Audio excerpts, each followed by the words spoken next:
We are following breaking news this morning. Just before the hour, we confirmed 4 deputies in Fairfield County went to the hospital after possible exposure to fentanyl. Yeah, joining us now by phone right now is the Fairfield County Sheriff, Alex Lape. Sheriff, good morning to you.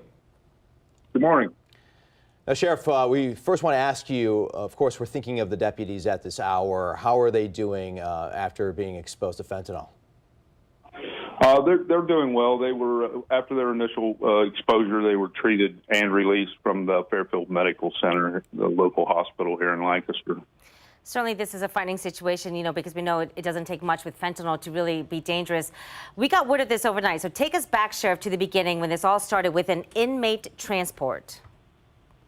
Right. So approximately 11 p.m., a prisoner was transported into the jail by a patrol deputy. After going into the jail, the inmate evidently had conveyed fentanyl, or what we believe to be fentanyl, into the jail. During the booking process, the patrol unit and 4 staff members were exposed.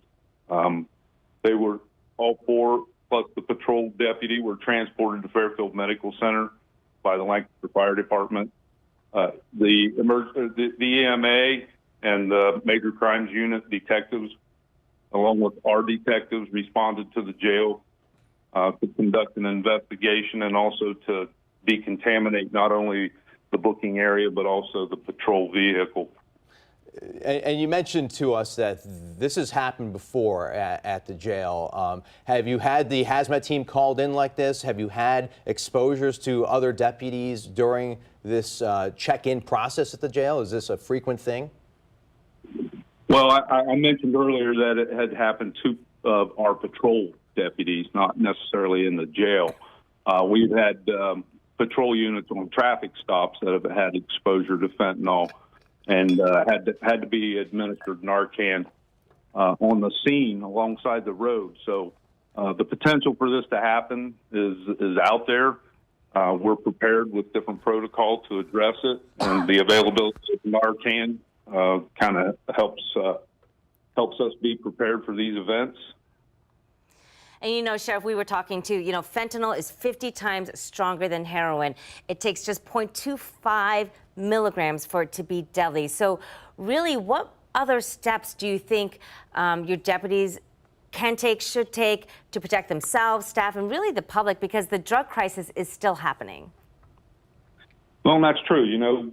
We train our deputies on the potential of exposure. They're aware that fentanyl's out there, probably more so than the normal public, for sure. And, sometimes it just happens. As much contact as we have on a daily basis with this dangerous drug, we have a good success rate typically in handling it. And sometimes, for whatever reason, they have an exposure. Yeah. And, as much contact as they have with fentanyl, they do a really good job. Well, Sheriff Alex Lape, thank you so much for joining us today. Again, we are thinking of you and your staff this morning, hoping everyone recovers quickly, and we appreciate your time.